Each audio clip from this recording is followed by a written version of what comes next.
नमस्कार। Asian news की खास पेशकश में आप सभी का स्वागत है। मैं हूं आपके साथ भागीरथ साहू। भारत में उपराष्ट्रपति चुनाव की सरगर्मी तेज हो गई है। एनडीए ने पिछड़े वर्ग से आने वाले सीपी राधाकृष्णन को उम्मीदवार बनाया है। उम्मीदवार तय होने के बाद भाजपा ओबीसी मोर्चा प्रदेश भर में धन्यवाद मोदी कार्यक्रम चला रही है। वाराणसी के बाद अब शाहजहांपुर में कार्यक्रम होगा।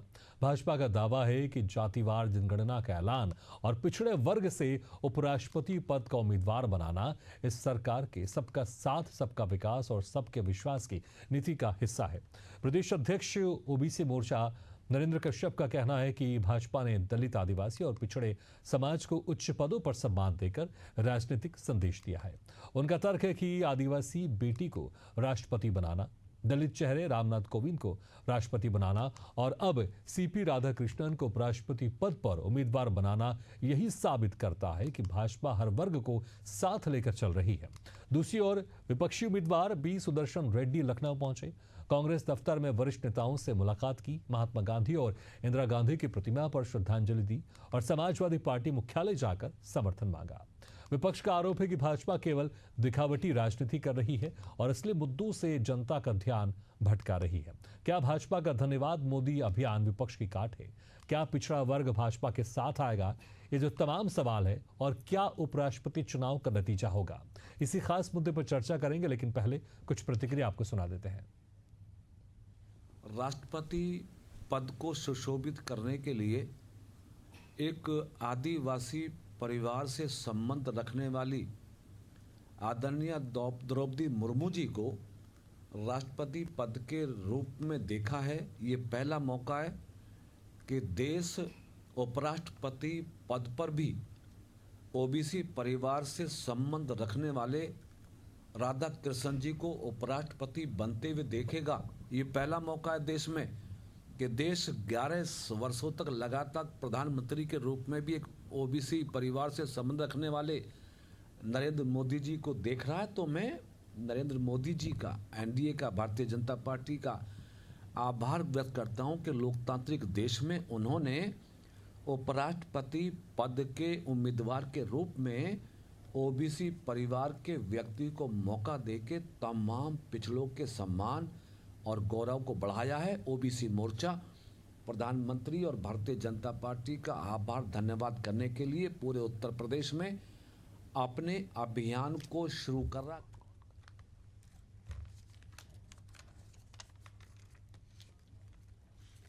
तो चलिए इसी खास मुद्दे पर हम चर्चा शुरू करते हैं। जो मेहमान हमारे साथ मौजूद हैं मैं उनका आप लोगों से तारुफ कराता हूँ। हमारे साथ हैं सपा प्रवक्ता डॉक्टर नितिन सिंह जी और कांग्रेस प्रवक्ता राजन सागर जी, और हम कोशिश करेंगे जल्दी बीजेपी के प्रवक्ता भी हमारे साथ जुड़ जाएंगे। सबसे पहले डॉक्टर नितिन सिंह जी, देखिए जिस तरह से आज विपक्षी पार्टी के उपराष्ट्रपति के उम्मीदवार लखनऊ पहुंचे, आप लोग के नेताओं से मुलाकात की, लेकिन जो समीकरण है अभी हम देखें जिस तरह से एनडीए की सरकार है तो ऐसा लगता है कि बहुमत उन्हीं के पास है। फिर किस उम्मीद के साथ? क्योंकि यहाँ पर बीजेपी जिस तरह से कह रही है कि हमने जो आदिवासी समाज से एक महिला को राष्ट्रपति पद का हमने उम्मीदवार बनाया था और राष्ट्रपति बनी है, और अब ओबीसी समाज से आए जो एनडीए के उम्मीदवार हैं हमने उनको उपराष्ट्रपति पद का उम्मीदवार बनाया, और जिस तरह से जो ताकत है वो अभी एनडीए के पास है, फिर आप लोग को क्यों लग रहा है कि ये जो पद है ये आप लोग के हिस्से में जा सकता है? और कहीं ना कहीं क्या अब ये जंग ओबीसी की जंग हो चुकी है यहाँ पर? जी धन्यवाद। देखिए, ये भारतीय जनता पार्टी हमेशा एक परसेप्शन बनाने की बात करती है। इससे पूर्व में भी यानी जैन सिंह से लेकर के नारायणन तक दलित कम्युनिटी से राष्ट्रपति रह चुके हैं। माइनॉरिटी से भी एपीजे अब्दुल कलाम से लेकर फखरुद्दीन अली तक राष्ट्रपति रह चुके हैं। लेकिन ये भारतीय जनता पार्टी लगातार इस तरीके का परसेप्शन बनाने का काम करती है। देश में पहली बार इस तरीके के हालात बन गए हैं कि एक तरफ एक विशेष विचारधारा से युक्त व्यक्ति है, दूसरी तरफ लोकतंत्र और संविधान पर आस्था रखने वाले संविधान विशेषज्ञ जो सुप्रीम कोर्ट के पूर्व न्यायाधीश रहे हैं, गुवाहाटी हाई कोर्ट के मुख्य न्यायाधीश रहे हैं, चीफ जस्टिस, ऐसे व्यक्ति के बीच एक मुकाबला होने जा रहा है। और निश्चित रूप से देश में जो लोग भी लोकतंत्र को पसंद करते हैं, जो लोग भी संविधान पर आस्था रखते हैं, वो एक न्यूट्रल व्यक्ति को जो किसी भी विचारधारा या पक्ष हो, सत्ता हो या विपक्ष हो, जिस पर कोई भेदभाव न करते हुए उपराष्ट्रपति पद की गरिमा के अनुसार कोई काम कर सके, ऐसे देश के उपराष्ट्रपति के चुनाव में आदरणीय सुदर्शन रेड्डी जी इस चुनाव मैदान में। दूसरी तरफ सीपी राधाकृष्णन जी हैं, जो एक विशेष विचारधारा से आते हैं। नहीं, लेकिन आप कह रहे हैं कि किसी भी राजनीतिक विचारधारा से नहीं, लेकिन विपक्षी पार्टी ने उनको खड़ा किया है ना, तो कहीं ना कहीं उनका समर्थन, उनके पास जो समर्थन वो तो आप लोग का है, तो झुकाव तो आप लोग की जो विचारधारा उस तरफ होगा उनका।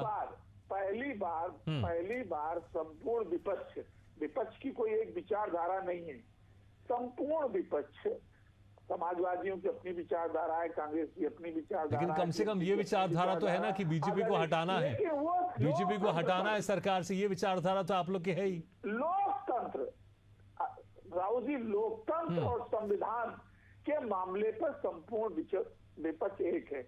और पहली बार गैर राजनीतिक व्यक्ति जो सुप्रीम कोर्ट के न्यायाधीश रहे हैं, संविधान विशेषज्ञ हैं, संविधान की पूरी जानकारी रखते हैं और उपराष्ट्रपति पद की गरिमा के अनुकूल जिस तरीके से पिछले काफी समय से सदन का माहौल देखा गया, उसके अनुकूल इस बार काम करने वाला एक व्यक्ति सामने है।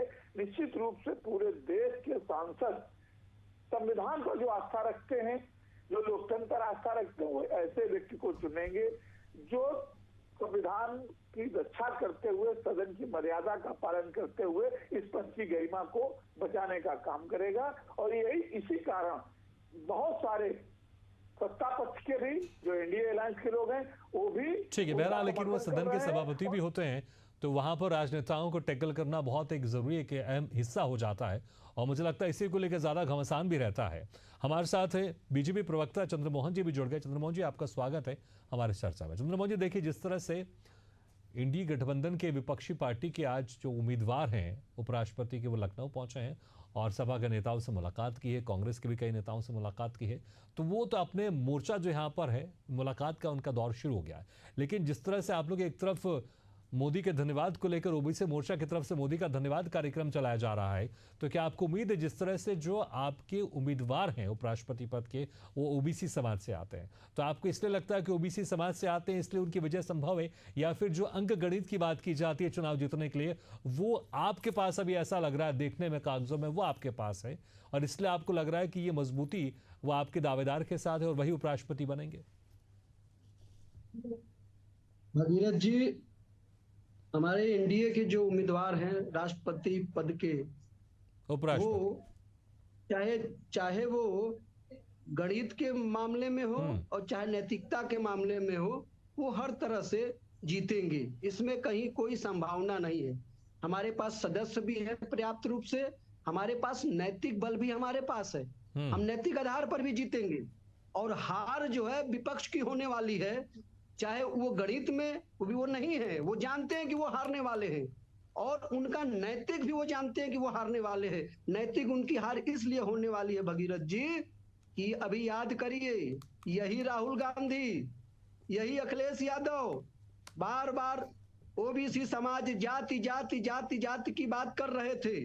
अभी आपने देखा होगा संसद में या फिर उच्च जो अधिकारी हैं कैबिनेट सचिव स्तर के, सबका एक एक नाम लेकर राहुल गांधी चिल्ला रहे थे कि ये जाति वो जाति, ओबीसी नहीं है, दलित नहीं है।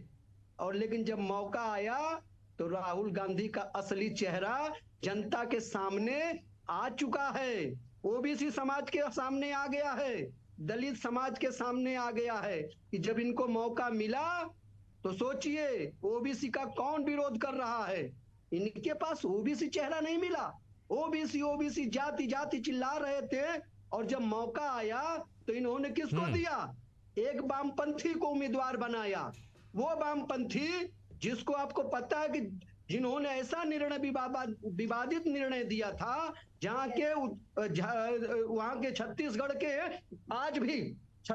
के आज भी जो आदिवासी समाज है इनके खिलाफ है, उनके पीड़ा को इन्होंने प्रदर्शित किया। और आप कह रहे हैं कि जीत हार, यहाँ जीत हार की बात ही नहीं है। जीत तो एनडीए उम्मीदवार का हर तरफ से है। गणित के आधार पर हमारे पास सदस्य हैं जो हम जीत जाएंगे। एक नैतिक होता है, नैतिक भी विपक्ष वहां हार चुका है। बार बार ये जातियों की बात करने वाले थे, कर रहे थे ना, सबने सुना ना, राहुल गांधी संसद में गिनती करा रहे थे जाति की। तो आज इनके पास वो ओबीसी कहां गया? क्योंकि इनको भाजपा से सिर्फ विरोध करना है, दिखाना है। इनको ना तो देश की जनता से मतलब है, ना देश की ओबीसी दलित समाज से इनको मतलब है। आप देखिए ना, ये कहते हैं सिर्फ, ये चिल्लाते हैं सिर्फ, लेकिन भारतीय जनता पार्टी वो करती है। दलितों को जो है सम्मान देती है। उनको पदों पर, चाहे हमारे राष्ट्रपति पूर्व रहे हो, कोविंद जी हो, दलित समाज से, आज हमारे वर्तमान, देखिए जात का नाम नहीं होना चाहिए, लेकिन जाति का नाम यही सब बोलते हैं, चिल्लाते हैं। इसलिए हम आपको जाति गिना रहे हैं कि आज ओबीसी जनजाति हमारी राष्ट्रपति हैं, और आज उपराष्ट्रपति भी हमारे कौन है? ओबीसी समाज के हैं। और इन लोगों का विरोध कौन करता है? राष्ट्रपति जी को इनके कांग्रेस के नेताओं ने क्या क्या शब्द बोले उनके रंग को लेकर, ये भी पूरा देश देख रहा है। और आज भी जब ओबीसी समाज को उपराष्ट्रपति बनाना हुआ तो कौन विरोध कर रहा है? ये पूरा देश देख रहा है। देश आप लोग के नेता जाति जनगणना की बात करते हुए कहते हैं जिसकी जितनी आबादी उसकी उतनी हिस्सेदारी, और बीजेपी के नेता कह रहे हैं कि जब अब मौका मिल रहा है ओबीसी समाज से अगर कोई खड़ा उपराष्ट्रपति पद के लिए तो फिर आप लोग उसका विरोध कर रहे हैं। फिर वो तो दिखावा हो गया ना। ये बीजेपी के नेता कह रहे हैं, क्योंकि आप लोग खुद ही जाति जनगणना की बात करते हैं, जिसकी जितनी आबादी उसकी इतनी हिस्सेदारी की बात करते हैं, और बीजेपी कह रही है कि भाई हमने तो पहले दलित समाज से हमने राष्ट्रपति के पद के लिए खड़ा किया और राष्ट्रपति बने वो, फिर आदिवासी समाज से हमने उनको मौका दिया, वो भी राष्ट्रपति बनी, और अब हम जब उपराष्ट्रपति ओबीसी समाज से बना रहे हैं और हर बार आप लोग ने विरोध किया, तो फिर जिसकी जितनी आबादी उसकी इतनी हिस्सेदारी का जो नारा लगाते हैं वो कैसे जनता इससे कन्विंस हो पाएगी? और जातिगत आधारित जनगणना की जिस तरह से बात करते हैं आप लोग, वो कैसे यहाँ पर जनता इससे कन्विंस हो पाएगी?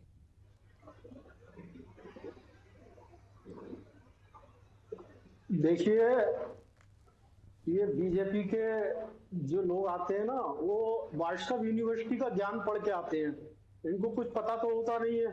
अभी ये छत्तीसगढ़ जाने कहां कहां पहुंच गए। अरे उस पे पहले पूरा पढ़ लेते। इनके वो जो है नेता, देश के गृह मंत्री जी जो बोल दिए वो ये बोल रहे हैं यहाँ बैठ के। इनको पता ही नहीं है आखिर वहां कौन सा कानून बनाया गया था, क्या चीज लागू हुई थी, इनको यही नहीं पता है, और उससे क्या फायदा हुआ था, समझे? ये तो व्हाट्सएप यूनिवर्सिटी का ज्ञान आए और फेला और चले गए। बाकी इनको कोई मतलब नहीं है, ना इन्हें संविधान से मतलब है, ना देश के लोकतंत्र से मतलब है। अरे ये वही लोग हैं जब बाबा साहब ने 26 नवंबर 1949 के लिए संविधान सौंपा था, तो 12 दिसंबर को सबसे पहले बाबा साहब की जिंदा पे अर्थी निकालने का इन लोगों ने काम किया। ये वही संघी लोग हैं, समझे? संविधान जलाने का काम इन्होंने किया। आज राजेंद्र जी, बाबा साहब की आप बात कर रहे हैं, लेकिन जब भी वो चुनाव में खड़े हुए थे तो कांग्रेस के उम्मीदवार ही उनको हराया करते थे। अब आपको भी जानकारी नहीं है, पहले आप समझ लीजिए। सारी जानकारी तो आप ही को है, सारी जानकारी तो आप ही को है। अगर कोई और जानकारी दे तो फिर आप उसको व्हाट्सएप यूनिवर्सिटी की जानकारी देते हैं। कांग्रेस के कैंडिडेट ने नहीं हराया था, बल्कि बाबा साहब की जीत थी कि मैं वहां से लड़ूंगा, समझे? बाबा साहब के लिए सुरक्षित सीट एक अलग बनाई गई थी, लेकिन बाबा साहब की जीत थी कि मैं वहां से लड़ूंगा। और वहां से ऑलरेडी एक कैंडिडेट खुद लड़ रहा था, वो पहले से ही लड़ रहा था, कोई कांग्रेस का कैंडिडेट नहीं था। कांग्रेस ने तो बाद में उसको समर्थन किया जब वो जीता है। देखिए, अभी आप क्या कह रहे थे? कांग्रेस का कैंडिडेट नहीं था, कांग्रेस ने नहीं हराया, और अभी आपने बोला कि कांग्रेस ने समर्थन किया। आपने खुद ही स्वीकार कर लिया ना, मुझे तो कुछ कहने की जरूरत नहीं पड़ी। आपने खुद कहा कि कांग्रेस ने उस कैंडिडेट को समर्थन दिया था, और अगर बाबा साहब हारे तो इसका मतलब ये है ना कि कांग्रेस के समर्थन से हारे वो, और फिर आप अभी बड़ी बड़ी बातें करते हैं आप। इसलिए मुझे लगता है कि मुद्दे पे रहना चाहिए, हमें अपना ज्ञान देना चाहिए, दूसरों का अज्ञानता ये नहीं कहना चाहिए कि दूसरे अज्ञान है। सबका अपना अपना तर्क है, आप अपना तर्क रखें, ज्यादा बेहतर होगा। कि बाबा साहब को कांग्रेस, ठीक है, मुझे लगता है कि आज ये मुद्दा नहीं है, आज ये मुद्दा है जिस तरह से बीजेपी इस चुनावी जंग को, इस उपराष्ट्रपति पद के इस चुनाव को वो सीधी तरह से ओबीसी से जोड़ रही है, वो सीधी तरह से ओबीसी जोड़ रही है। कैसे आप इसका मुकाबला करेंगे, क्योंकि संख्या भी आपके पास नहीं है। आपको इंडिया बोलना नहीं आता है। आप इंडी गठबंधन कह रहे थे, आपको इंडिया बोलना नहीं आता है। अरे ये तो मोदी अच्छा, ए का मतलब क्या होता है राजेंद्र जी? INDI और ए का मतलब क्या होता है इंग्लिश में मुझे बताइए आप। लेकिन आप राजेंद्र जी, IN फुल फॉर्म बता दीजिए मुझे आप। और आखिरी जो ए है, ए INDIA का मतलब क्या होता है? ए का मतलब होता है अलायंस। ए का मतलब होता है अलायंस। इसलिए मैं कह रहा हूं यहां वहां मत जाइए आप। मुझे लगता है कि व्हाट्सएप यूनिवर्सिटी का ज्ञान आपके पास है और आप सबको दूसरा आप बांटने में लगे हुए हैं। आप आज मुद्दे में रहिए, आप मुद्दे में रहिए। आप दूसरों को आप कमतर दिखाने की कोशिश मत कीजिए। आप दूसरों को कमतर दिखाने की कोशिश मत कीजिए। मैं क्या बोल रहा हूं, आप क्या बोल रहे हैं? आप अपने हिसाब से बोलिए, मैं अपने हिसाब से बोलूंगा। मैं आपको टोक रहा हूं? आप जो बोल रहे हैं मैं आपको टोक रहा हूं क्या? मैं आपको टोक रहा हूं क्या? मैं नहीं टोक रहा हूं ना। क्या विपक्ष का गठबंधन क्या भारत का गठबंधन है क्या? नाम आपने रख लिया और आप उसको फिर बोलेंगे ये भारत का गठबंधन है। इसलिए अपना तर्क रखिए, आप यहां वहां की बातें मत कीजिए। आप मैं आपसे सिंपल सी बात कर रहा हूं कि कैसे आप इसको कैसे मुकाबला करेंगे। बीजेपी से ओबीसी से जोड़ रही है। बीजेपी कह रही है कि भैया एनडीए के बाद उनके पास संख्या बल है। कैसे आप इसका मुकाबला करेंगे? आप इसका जवाब दीजिए बस। आप पहले मोदी से निकलिए, सब स्वच्छ डिबेट करिए। राजेंद्र जी, आप कहां से मुझे बताइए। आप यही तो समस्या है आप लोगों की, यही तो समस्या है आप लोगों की। आप लोग हर किसी को बस बुरा बनाने में लग जाते हैं। आप नहीं समझ रहे हैं कि बार बार चुनाव में आप हार रहे हैं, लेकिन तब भी आप लोग सुधर नहीं रहे हैं। तब भी आप लोग सुधर नहीं रहे हैं। कोई भी अगर आपके खिलाफ कुछ कहता है तो आप लोग उसको बुरा बनाना शुरू कर देते हैं आप लोग। ठीक है, मैंने आपको बहुत समय दिया। मुझे लगता है इस आदत को जब तक आप नहीं सुधारेंगे ना, मुझे लगता है कि आप लोग का जो एक उद्धार है वो नहीं हो पाएगा। सुधारने की आवश्यकता है। अगर कोई आपसे कह रहा है, आप अपनी बातों से तर्क से आप उसको गलत ठहराइए। ठीक है, नहीं मैं आपके पास बहुत लंबे समय तक आ गया, मेरे पास ज्यादा समय नहीं। ठीक है नितिन जी, देखिए राजेंद्र जी इसका जवाब नहीं दे रहा, वो यहां वहां की बातें कर रहे। मैं कह रहा हूं बीजेपी इसे ओबीसी घमासान की तरफ लेके जा रही है। वो ये कह रही है कि भैया संख्या बल भी हमारे पास है, और उल्टा ये भी आरोप लगा रही है कि जिस तरह से पीडीए की बात भी आप लोग करते रहते हैं, लेकिन बीजेपी से शुद्ध ओबीसी उम्मीदवार कहकर पुकार रही है कि देखिए हमने राष्ट्रपति उम्मीदवार के लिए भी हमने कभी दलित दिया, कभी आदिवासी समाज से दिया, अब हम ओबीसी समाज से भी एक उम्मीदवार दे रहे हैं, लेकिन तब भी आप लोग उनका समर्थन नहीं कर रहे हैं और एक तरफ आप लोग पीडीए की बात करते हैं।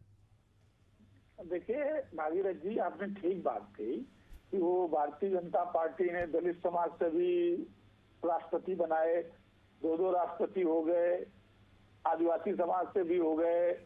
लेकिन आपने एक बात तो गौर की होगी कि जब वो राष्ट्रपति होते हैं, इसके बावजूद वो अपने राष्ट्रपति के अधिकार तक को नहीं प्राप्त कर सकते। जब संसद का उद्घाटन हुआ, जब संसद का शिलान्यास हुआ था, तो आपको याद है कि देश में दलित राष्ट्रपति रामनाथ कोविंद थे, लेकिन शिलान्यास तक में उन्हें नहीं बुलाया गया था। लेकिन जब संसद भवन का उद्घाटन हुआ तो दोनों सदनों का जो प्रमुख होता है वो राष्ट्रपति होता है, लेकिन उद्घाटन तक में उस दलित और आदिवासी राष्ट्रपति को नहीं बुलाया गया। जब राम जन्मभूमि का शिलान्यास होता है तब भी कोई राष्ट्रपति नहीं आता है, और जब उसका उद्घाटन होता है तब भी राष्ट्रपति को नहीं आता है। तो एक तो ये भारतीय जनता पार्टी के प्रवक्ता अभी जैसे कि एक राष्ट्रपति उपराष्ट्रपति पद के उम्मीदवार को आतंकवादी बता रहे थे, नक्सलवादी विचारधारा से बता रहे थे और वामपंथी विचारधारा से बता रहे थे। एक तो पहली चीज नहीं देता। अब इसका जवाब मैं देता हूँ। आप पिछड़े के नाम पर किसी शिखंडी को खड़ा कर देंगे, किसी मुखौटे को लगाकर खड़ा कर देंगे, जो हाफ पैंट पहन करके पैदा हुआ, जिसका पूरा जीवन चड्डी गैंग के साथ बीता, जो एक विशेष विचारधारा से नितिन जी, थोड़ा सा मुझे लगता है आप बहुत अच्छे प्रवक्ता हैं, शब्दों का चयन थोड़ा सा अच्छे कीजिए, मुझे लगता है ज्यादा बेहतर होगा, ज्यादा बेहतर होगा। भागीरथ जी, मैंने किसी को टोका नहीं। नहीं, मैं भी नहीं टोक रहा हूं, मैं कह रहा हूं बस शब्दों का चयन थोड़ा अच्छे से करें, फैमिली भी हमारे इस डिबेट शो को देखती है, अच्छे से हम करें। हम ऐसे शब्द जो थोड़ा सा हम परिवार के बीच में नहीं कह सकते उसका इस्तेमाल ना करें। मैं गाली थोड़ी दे रहा हूं। बिल्कुल, मैं भी समझ रहा हूं, लेकिन कुछ शब्द ऐसे होते हैं जो ठीक नहीं लगते। वालों को क्या चड्डी गैंग नहीं कहते, स्पेशल गाली है क्या? हाफ पैंट तो पूरे जीवन संघ के लोग पहनते रहे। नहीं, आपने अगर आपने हाफ पैंट नहीं कहा, आपने दूसरे शब्द का इस्तेमाल किया। ठीक है, चलिए आप अपनी बात कंप्लीट कीजिए। आप उसको लेकर ही कहा जाता है। ठीक है, तो एक विचारधारा जो विशेष विचारधारा से जो एक कट्टरपंथी विचारधारा है, राष्ट्रपति और उपराष्ट्रपति ऐसे संवैधानिक पद हैं जो किसी विचारधारा से नहीं होने चाहिए, जो दोनों सदनों को ठीक है, मेरे पास समय कम है, ठीक है, यही आपके यही जवाब ले लेता हूं मैं, यही जवाब, ठीक है। चंद्रमोहन जी देखिए, ये वो पद है जो किसी विचारधारा से नहीं होना चाहिए। आप बार बार नितिन जी इसी पर जोर दे रहे हैं, वो कह रहे हैं इसलिए हमारे जो उम्मीदवार हैं वो किसी विचारधारा से नहीं है, वो न्यूट्रल है वो। लेकिन आप लोग के जो उम्मीदवार हैं वो एक विचारधारा से वो कहीं ना कहीं लगाव ज्यादा रखते हैं। भगीरथ जी, भारतीय जनता पार्टी सबका साथ, सबका विकास और सबका विश्वास के आधार पर चलती है। हमारी पार्टी का जब गठन हुआ था, इससे पहले जब जनसंघ था, तब भी हम अंत्योदय की बात करते थे, यानी कि अंतिम व्यक्ति के उदय की बात करते थे। अंतिम व्यक्ति में वो गरीब होता है, पिछड़ा होता है, दलित होता है, वंचित होता है। हम उसकी बात सर्वथा करते आए हैं और जो हम कहते हैं वो करते हैं। अभी जब हमें भारतीय जनता पार्टी को मौका जब मिलता है, पीडीए तो ये नकली चेहरा है, हमारा असली चेहरा है। हमने पिछड़ा भी दिया प्रधानमंत्री, पिछड़ा हमने उपराष्ट्रपति पदभार दिया, हमने दलित दिया, हमने अनुसूचित जाति का राष्ट्रपति दिया।